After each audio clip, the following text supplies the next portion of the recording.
Machikunzi jana isingati mudzuwe ritambe dudundu.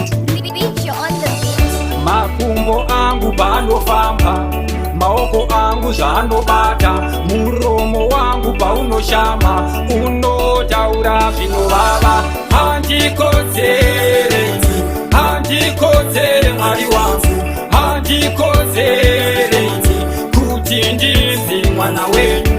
Handikodzere, handikodzere Mwari wangu, handikodzere kuti ndinzi mwana wenyu. Ndauya pamberi penyu Mwari, ndapfugama ndabvisa nguwani, ndimime kama kuruwani, pasina imi hakuna ari nani. Ndakumbira Baba Johani, vandinyike murifa Jorodhani, ndingabude ndiri munhu ari nane, upenyu hwangu hungavawo nepulani.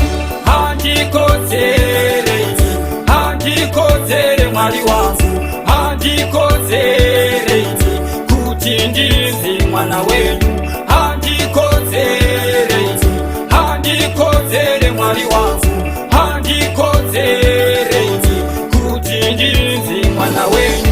Ndapfugama ndonyengetera, handina kusarudza kuchekechera, nemi Mesaya hatina zera. Mudare renyu saka ndingachi, naiwe Satani mbondiregedza. Handidi mweya wangu upiswe kugehena, ndinoda kutsvakirwawo nzvimbo kudenga, turi paicharira ndiri paichachedzera.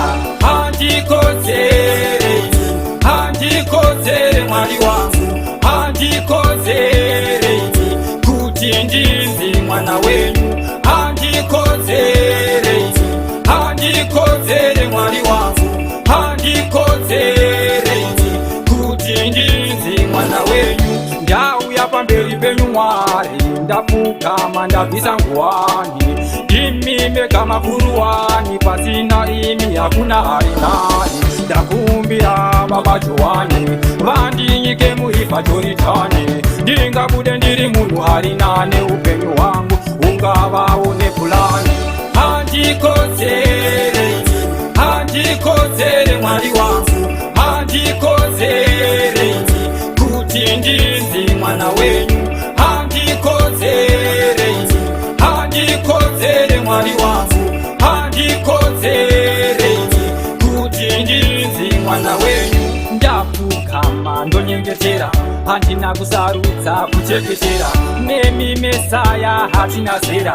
Mudare renyu saka ndingachi, naiwe Satani mbondiregedza. Handidi mweya wangu upiswe kugehena, ndinoda kutsvakirwawo nzvimbo kudenga, turi paicharira ndiri paichachedzera.